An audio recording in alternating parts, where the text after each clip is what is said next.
नमस्कार, स्वागत है आपका रिपोर्टर पोस्ट में। आज हमारे साथ बात करने के लिए वरिष्ठ कांग्रेस नेता और मंत्री, खाद्य एवं आपूर्ति सह वित्त एवं वाणिज्य मंत्री रामेश्वर उरांव जी हैं। इनसे आज हम कुछ मुद्दों पर बात करेंगे। सर, सबसे पहले 3 वर्ष सरकार के कार्यकाल पूरे हो गए हैं, पहले तो बधाई। और इन 3 वर्षों के कार्यकाल को, चूँकि आप काफ़ी सरकार में बहुत प्रमुख विभाग है, वित्त, वाणिज्य एवं खाद्य आपूर्ति, तो कैसे आंकते हैं इन 3 सालों के कार्यकाल को? देखिए, पहले तो आपको मैं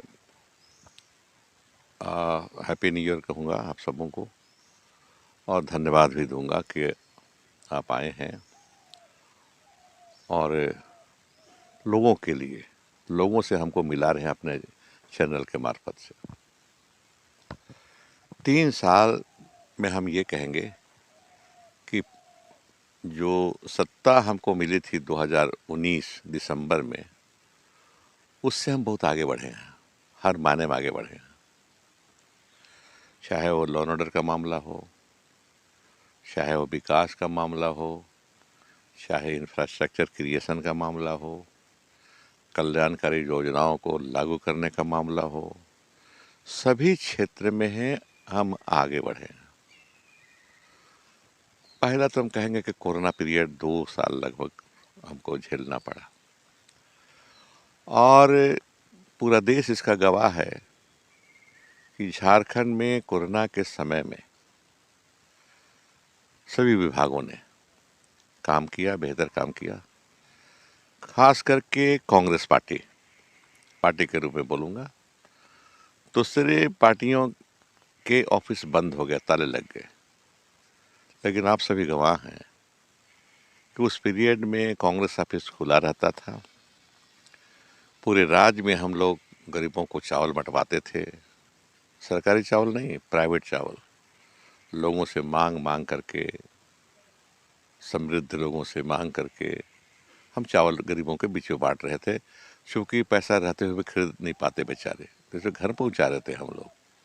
ये कांग्रेस पार्टी पूरे झारखंड में, दिल्ली के लोग बोलते हैं, हमारे पार्टी के लोग बोलते हैं कि पहली दफे लगी जनता के साथ खड़ी है, ऐसा दिखी वो कोरोना के पीरियड में। तो पार्टी के लिए भी, और खासकर मैं खाद्य आपूर्ति विभाग का मंत्री हूँ, उसके लिए भी मैं समझता हूँ ये मेरे लिए, हमारे विभाग के लिए, सरकार के लिए गौरव के दिन थे वो, कि हमने सेवा की लोगों की। उसी तरह स्वास्थ्य विभाग में भी बहुत अच्छे काम हुए। बन्ना गुप्ता जी मंत्री हैं, उन्होंने काफ़ी इनिशिएटिव लिया और अच्छा काम हुआ। जगह जगह सरकारी अस्पताल, गैर सरकारी अस्पतालों में व्यवस्था की गई कोरोना रोगियों का इलाज के लिए, अच्छा काम हुआ। कोरोना ख़त्म होने के बाद ऐसे हुआ तो हमारे ये ग्रामीण विकास मंत्री का जो मनरेगा काम है, उस समय काम साम दाम छूट गया था। फैक्ट्रियाँ बहुत बंद हो गई थी, गांव के लोगों को कोई रोजगार नहीं बचा था। तो ग्रामीण विकास मंत्रालय ने मनरेगा के तहत काम शुरू करा करके अच्छा काम किया, लोगों को रोजगार दिया। इसके बाद पहला दफे हम पाते हैं इस पीरियड में खाद, हम तो नौकरी में रहे लेकिन देखते थे खाद और बीज इतना किल्लत होता था दोनों का। बीज तो सरकार बांटती, कृषि विभाग बांटती थी अगस्त महीने में, जबकि फसल लहलाना शुरू करती थी तब देखते थे बिहार के दिनों में भी कि बीज मट रहा है अगस्त में, आखिरी अगस्त में। ये तो मजाक था किसानों के साथ। मैं दावे के साथ कहता हूँ, आज जो झारखंड में कृषि मंत्री बादल जी किए हैं, मई महीने में बांट देते हैं, 15 मई से 10 मई से 15 मई के बीच में बांट देते हैं सब जगह, पूरे जिलों में। ये अद्भुत काम है, इस सरकार में हुआ। इसी तरह से हमारे विभाग में जाइएगा तो गरीब लोग बचे हुए थे, राशन कार्ड नहीं था। उन गरीबों को चिन्हित करके 20 लाख लोगों को हम लोग जोड़ने का काम किए राशन कार्ड से। ठीक है, अभी थोड़ा सा दिक्कत हो रही है, हरा राशन कार्ड उसका दिए हम लोग। अभी चावल 2 महीने से नहीं दे पा रहे हैं। कारण ये है कि एफसीआई से चावल मिलता था हमको, हम खरीदते थे, मिलता नहीं था, हम खरीदते थे। लेकिन 2-3 महीना से उन्होंने इनकार कर दिया कि उनके पास चावल नहीं है, दे नहीं पाएंगे। तो हम टेंडर कर रहे हैं, टेंडर में गए हैं हम लोग, 15 दिन के अंदर टेंडर पारित हो जाएगा। हो जाएगा, इसके बाद हम पूरा जो बचा हुआ है वो चावल उनको दे देंगे हम। तो ये रहा 2.5 का दे रहे हैं। अगर सब्सिडी दे रहे हैं पेट्रोल में गरीब लोगों को, जिस राशन कार्ड धारियों को, महंगा बहुत हो गया है पेट्रोल, तो उनको सब्सिडी भी दे रहे हैं। सबसे बड़ी अच्छी योजना हुई सरकार की, हेमंत जी की सरकार की, सर्वजन पेंशन योजना। ये कमाल की चीज़ है, पूरे देश में पहले दफे हुआ है। ये है इसमें कि 60 और 60 साल से ऊपर के जितने भी वृद्ध पुरुष और महिला हैं, अपंग हैं या विधवा बहनें हैं, सबको हम लोग जोड़े हुए हैं। धनी गरीब का इसमें मसला नहीं है कि बीपीएल कार्ड हो, फलना कार्ड हो तब मिलेगा, सो नहीं है। ये जो भी आएगा कहेगा कि हमको चाहिए, हम 60 साल के हो गए, महिला पुरुष हो गए, हमको क्या चाहिए, सरकार का मदद चाहिए, तो 1,000 रुपये महीना हम लोग दे रहे हैं। सर्वजन पेंशन इसलिए नाम इसका रखा गया है। इसी तरह से अभी जो देखिए सूखा, मतलब जब से होश में देख रहा हूँ, खासकर झारखंड इलाके में कुछ ज़िले ऐसे हैं जैसे पलामू है, अब गढ़वा भी हो गया, लातेहार हो गया, और ये चतरा हो गया। सुखाड़ पड़ता है, सुखाड़ हर 2-3 साल में सुखाड़ हो जाता है। कभी सरकार ऐसा इनिशिएटिव नहीं ली जैसा अभी इस बार कर रही है। हर किसान को, किसान परिवार को कहूँगा, 3500 रुपये हम दे रहे हैं, उनका लाभ डीबीटी के माध्यम से हम दे रहे हैं। ये अद्भुत चीज़ है, नई चीज़ है। इस तरह से बहुत काम हुए हैं, इसमें दो मत नहीं है। इस सरकार में हम आगे बढ़े हैं, हर विभाग आगे बढ़ा है, ये मैं कहूँगा। सर, एक पेट्रोल सब्सिडी की बात आपने कही, तो पेट्रोल सब्सिडी में जो हाल के दिनों में देखा गया, जब से घोषणा हुई उसके बाद से सब्सिडी लेने वालों का जो है संख्या जो है कम रहा है। तो क्या लोगों में ये धारणा बन रही है कि जो भी सब्सिडी लेंगे, जिनको मोटरसाइकिल है उनका लाल कार्ड से नाम कट जाएगा, इस तरह की बातें आ रही हैं? आप ठीक बोले, किसी ने भ्रम फैला दिया है। अब हम लोग तबाह हैं समझाते समझाते लोगों को कि राशन कार्ड नहीं कटेगा। राशन कार्ड वाले को ही दे रहे हैं हम तो पॉलिसी बना के दे रहे हैं कि जो राशन कार्ड धारी होंगे उनको मोटरसाइकिल में फ़ायदा पहुंचाने के लिए 10 रुपये प्रति लीटर, 10 लीटर तक हम लोग दे रहे हैं। ये आपको हो रहा है 250 रुपये प्रति महीना देंगे। दूसरी दिक्कत क्या इन लोगों के साथ है कि गांव देहात में अधिकतर मोटरसाइकिल पुरानी है तो दूसरे के नाम से है, इनके नाम से तो है नहीं, राशन कार्ड धारी के नाम से नहीं है। ये भी एक कारण हुआ। तो हमने कहा कि आप जल्दी से बना दीजिए। हम लोग बोले भी, डीटीओ लोगों को खबर भी किए कि जो आते हैं मोटरसाइकिल उनके पास है, वो लाइसेंस बनवाना चाहते हैं, ड्राइविंग लाइसेंस, तो जल्दी से बना दीजिए ताकि इस सब्सिडी का फ़ायदा वो उठा सकें।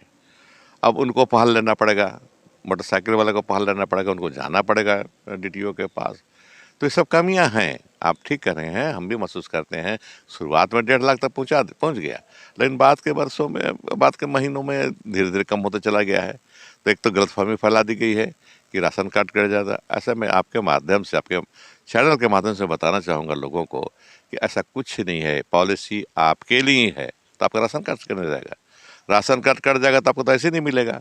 तो राशन कार्ड कटने की कोई बात नहीं है। राशन कार्ड रखिए इत्मीनान से, और मोटरसाइकिल को अगर आपके नाम से आप लाइसेंस नहीं है, रजिस्ट्रेशन आपका नहीं है, तो करा लीजिए डीटीओ ऑफिस में जा करके, आप इसका लाभ उठाइए। सर, अब बात करेंगे प्रदेश कांग्रेस की। 6 साल के बाद पीसीसी का गठन हुआ, जिला अध्यक्ष से लेकर सारी कमेटियां बनी। इसको लेकर के एक विवाद भी आया, जैसे ही गई इसकी घोषणा हुई उसके बाद विवाद आया, अलग अलग तबकों के द्वारा, कुछ अल्पसंख्यक समाज के द्वारा भी आया कि हमें उसमें प्रतिनिधित्व नहीं दिया गया। तो क्या कहेंगे कि कांग्रेस में एक देखा जा रहा है कि जब आप अध्यक्ष थे तो थोड़े गुटबाजी पे काबू पाए थे, क्या फिर हाल के दिनों में कांग्रेस के अंदर गुटबाजियां बढ़ी है? देखिए, एक कांग्रेस पार्टी एक जीवंत पार्टी है, तो यहाँ गुटबाजी आज से नहीं, शुरू से रही है। महात्मा गांधी जी के समय में भी अलग अलग गुट थे, नहीं थे इसकी बात नहीं, यहाँ भी थे। लेकिन गुटबाजी क्यों बंद होती है? क्योंकि अगर पॉलिसी मान्य नहीं होगा सबको, तो गुटबाजी होगी। किसी न किसी तरह से हम मान्य, सबको सर्वमान्य पॉलिसी नहीं बना पा रहे हैं, इसलिए गुटबाजी होती है। सर्वमान्य पॉलिसी बने, इसके लिए अच्छा होगा कि हम सबकी राय विचार ले लें, सबसे राय विचार ले लें, और तब एक निचोड़ के रूप में, निष्कर्ष के रूप में नीति बनाएं। तो उसमें भी विरोध होगा, जो अलग राय दिए हैं उनके राय से हम छोड़ दिए हैं, नहीं उसको राय में शामिल किए हैं नीति में, तो होगा, लेकिन बहुत कम होगा, कम गुट बनेंगे। तो मैं तो यही कहूँगा कि सर्वमान्य नीति बननी चाहिए, ओपननेस लाना चाहिए, चुपचाप नहीं बनाना चाहिए, ओपननेस लाना चाहिए। ओपननेस रहेगा, खुला रहेगा, तो सब अपनी राय दे पाएंगे और तब संतुष्टि का लेवल जो होगा, स्तर जो होगा, ज़्यादा होगा। सर एक सवाल, चूंकि आप वित्त मंत्री भी हैं तो इस साल बजट भी होना है, कुछ महीने मार्च में बजट भी आना है और अगले साल चुनाव भी है, तो क्या कहेंगे कि इस बार झारखंड की जनता को इस बजट से कितनी उम्मीद है, किस तरह का बजट होगा? अभी प्रक्रिया शुरू किए हैं, तो किस तरह का बजट होगा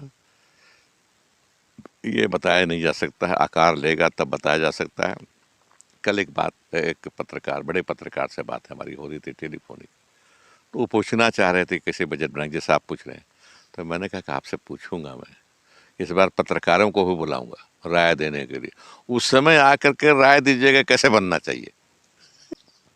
तो ये थे राज्य के वित्त, वाणिज्य एवं खाद्य आपूर्ति मंत्री रामेश्वर उरांव। बने रहिए रिपोर्टर पोस्ट के साथ। मैं आशुतोष कुमार। चैनल में दिखा